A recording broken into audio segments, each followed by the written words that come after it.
지금 대한민국 이재명 대통령께서 입장하고 계십니다. 환영해 주시기 바랍니다. The President of the Republic of Korea, Lee Jae-myung, is entering the room. Please give him a good welcome. Thank you. 네, 이렇게 많은 분들이 함께 해주셔서 고맙습니다. 그리고 저 개인적으로도 뉴욕 증권거래소는 꼭 한번 와보고 싶었는데 이렇게 또 환영해 주셔서 진심으로 감사드립니다. 미국은 자본주의 시장 경제를 이끌어가는 선두주자인 동시에 핵심이기도 합니다.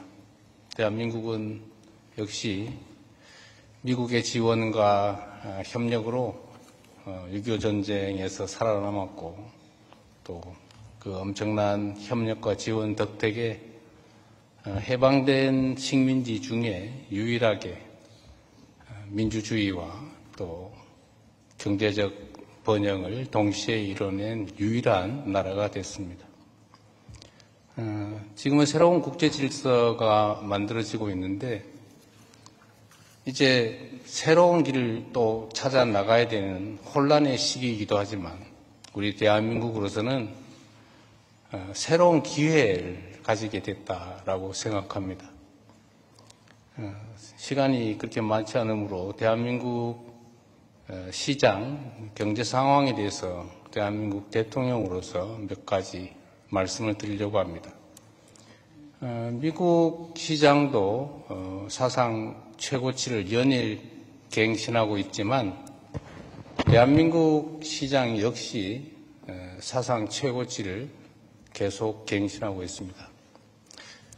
제가 대통령 선거 기간 동안에 이런 말씀을 드렸어요. 우리 민주당이 그리고 이재명 대통령이 당선되는 그 사실만으로도 대한민국 주가지수가 3,000포인트를 넘어서게 될 것이다. 실제로는 그 이상으로 지금 주가가 오르고 있습니다. 여러분 중에 일부는 알고 계실 수도 있는데 대한민국 주식시장은 저평가되어 있는 게 분명하죠. 예를 들면 PBR도 1이 되지 않습니다. PER 역시도 매우 낮은 상태죠. 저개발 단계의 국가들의 PBR이나 PER보다도 훨씬 낮습니다.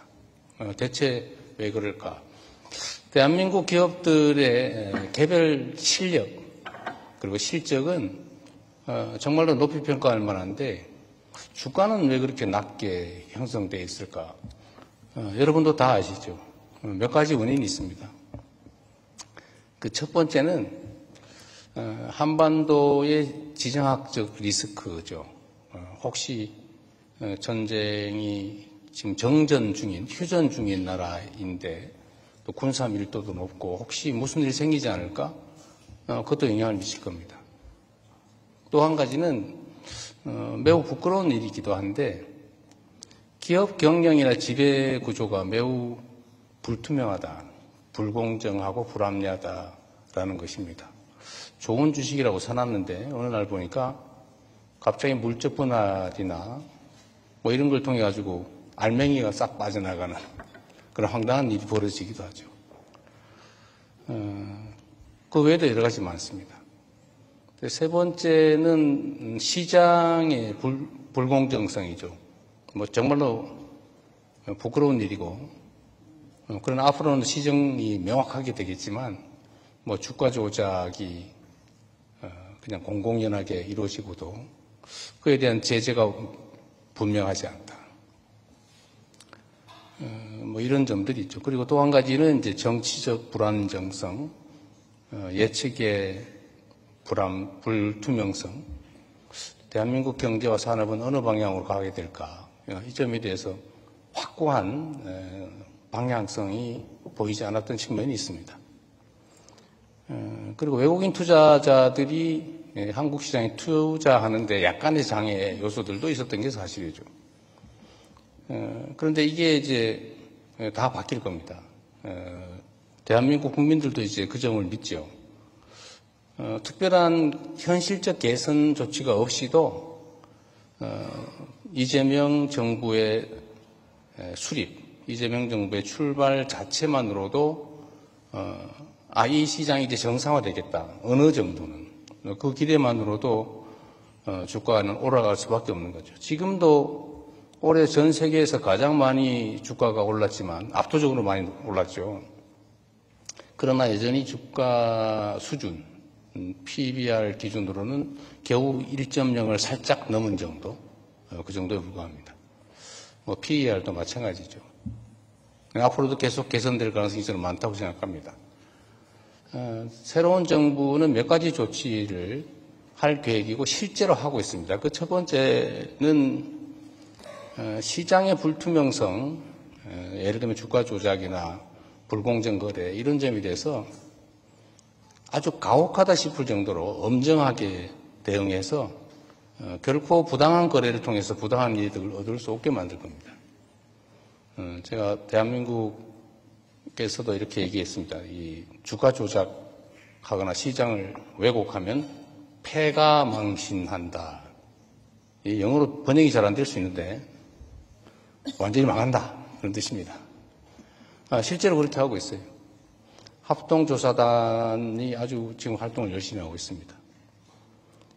앞으로도 계속 할 거고, 아예 불투명한, 불공정한 거래는 꿈도 꿀 수 없는, 정말로 그런 비정상적인 행동을 통해서 부당한 이익을 노리면, 그야말로 완전히 망해버리는, 그것이 결코 시도할 수 없는 그런 시장을 만들 겁니다. 또 한 가지는 지금 이제 여러 차례 두 번에 걸쳐서 상법 개정을 했는데 기업의 이 불합리한 의사결정 구조 이거를 아주 합리적인 의사결정 시스템으로 바꿀 생각입니다.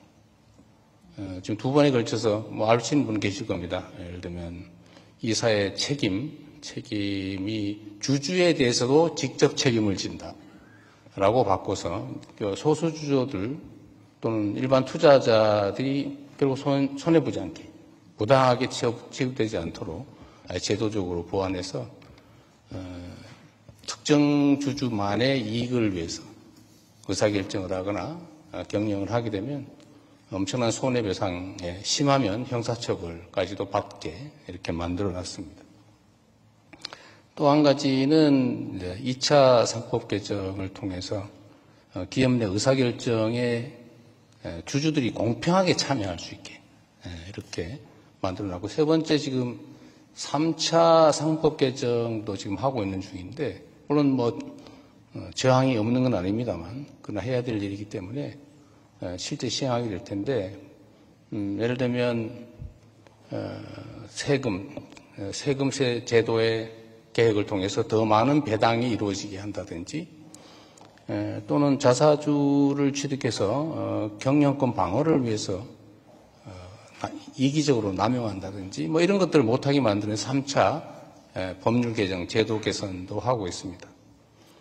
그 외에도 필요한 것들이 있다면 아주 합리적인 기업 의사결정과 경영이 이루어지게 하는데 필요한 제도들은 예외 없이 다 도입할 생각입니다.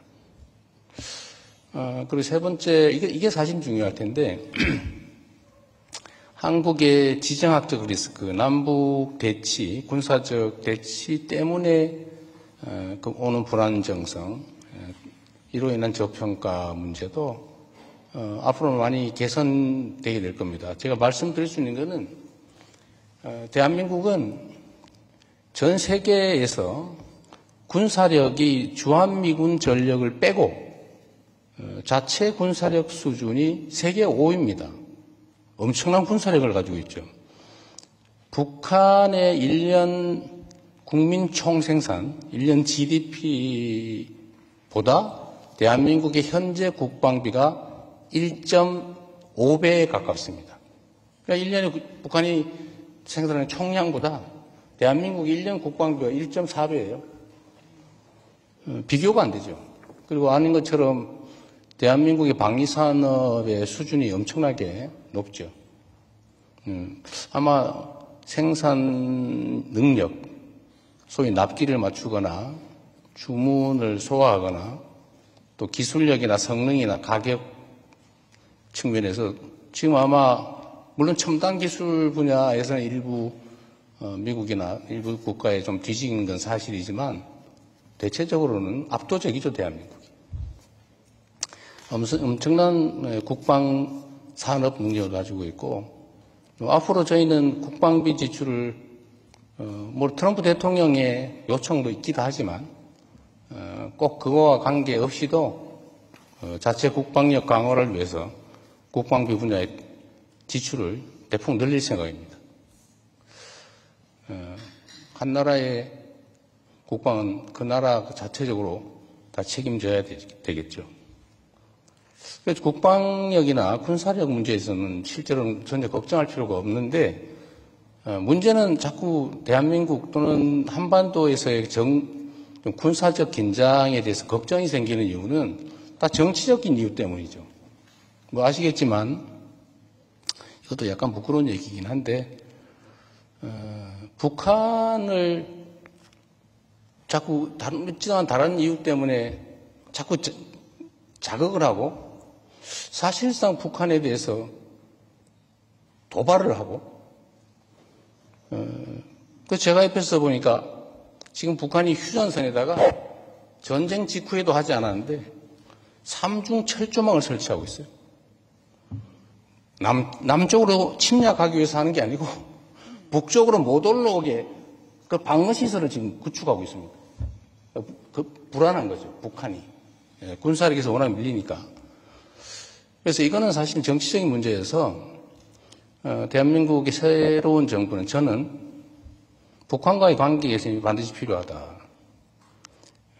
군사적으로 압도하는 건 기본적으로 중요한데 그건 바탕일 뿐이고 군사적 긴장이 높아지는 게 경제적으로 손실을 가하기 때문에 평화롭게 서로 대화하고 소통하고 피차간에 도움되는 길을 찾자. 이렇게 생각하고 있습니다. 또 그러기 위한 실질적 조치들도 우리가 선제적으로 먼저 하고 있죠. 제가 트럼프 대통령께도 이런 말씀을 드렸습니다.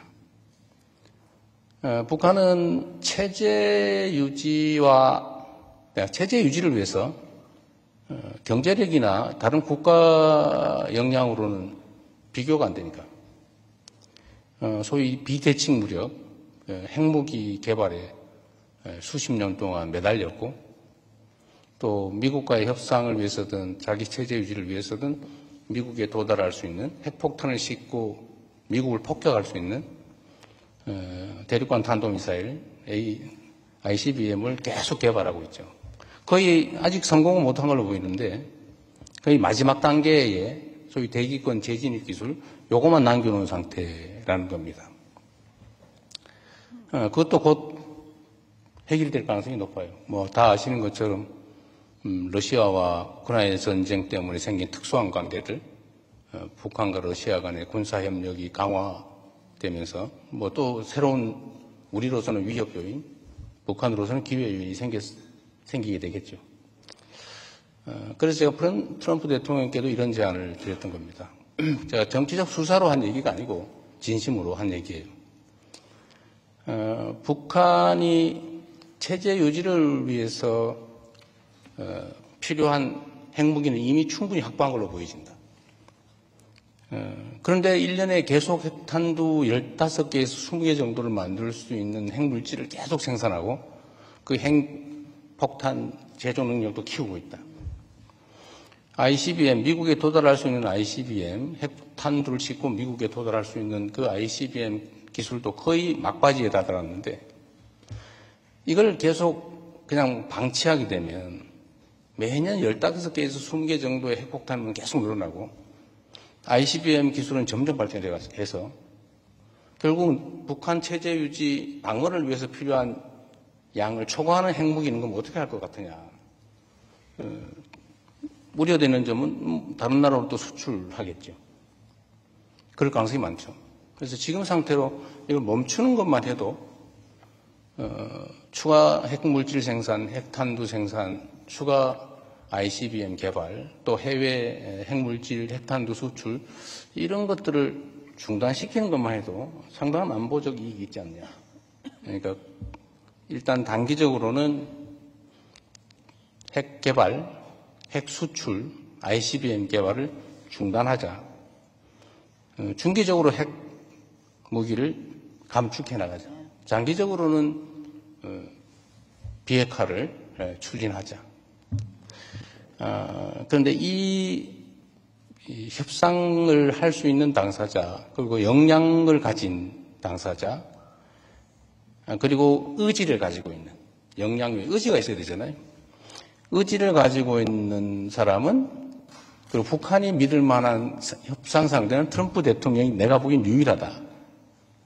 그러니 대한민국 유일한 세계 분단 국가, 여기에 평화를 만들어내면 이게 진짜 세계사적인 평화 구축 성과가 된다. 진정한 피스 메이커가 된다. 우리는 그걸 열심히 조정하고 지원하겠다. 이 말씀을 제가 드렸던 겁니다. 그래서 이 안보 문제도 대한민국 정부가 이렇게 좀 긍정적인 포지티브한 입장을 취하고 실제 정책으로 추진해 나가면 우리가 압도적인 국방력과 경제력, 종합 방위력을 가지고 있기 때문에 사실 군사적 위협은 한반도의 위협이라고 하기 어렵죠. 굳이 비교를 하자면 대만도 중국으로부터 일종의 위협을 받고 갈등하고 있지만 거기는 대한민국처럼 그렇게 저평가되어 있지 않지 않습니까? 이게 다 정치적인 거죠.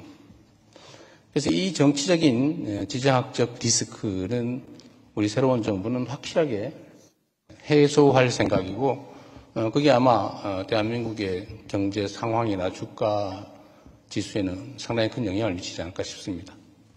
마지막으로 네 번째는 대한민국의 산업정책, 경제정책에 관한 것입니다.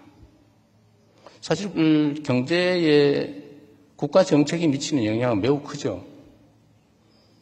대한민국은 이제는 산업을 완전히 예를 들어 첨단 기술 분야, 재생에너지, 우주 방위산업, 바이오 등등으로 다 대대적으로 개편할 생각이에요. 그리고 정부에서도 엄청난 투자를 실제 준비하고 있고, 확장 재정 정책을 통해서 정부의 역할도 대대적으로 늘릴 생각입니다.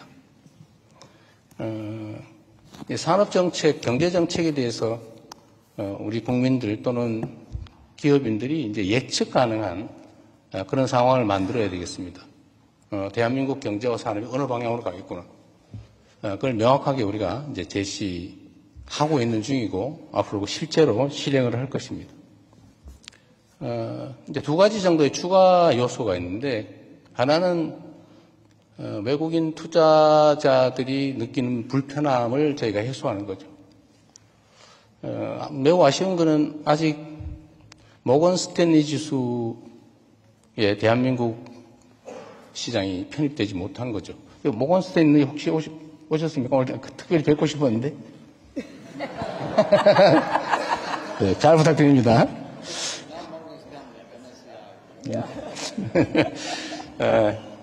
MSCI에 이제 우리가 편입되는 것은 우리가 이제 준비 정도가 부족하기 때문인데 그 중에 제일 핵심은 역시 이제 요게 환거래 시장 문제라고 제가 들었습니다. 그 문제도 저희가 아주 빠른 시간 내에 저희가 또 해소할 생각입니다. 그런 외국인 투자자들의 투자의 불편함이 없도록 그런 필요한 조치는 충분히 할 생각이고, 지금 외국환 거래 시장도 지금 시간 제한이 꽤 있는데 그 시간 제한을 거의 없애는 방향으로 저희가 지금 만들고 있습니다. 또 한 가지 아까 대한민국에 부동산 투자하시는 분이 계시던데 제가 농담으로 그렇게 말씀드렸습니다. 부동산보다는 주식으로 좀 방향을 바꾸시는 게 어떻겠습니까?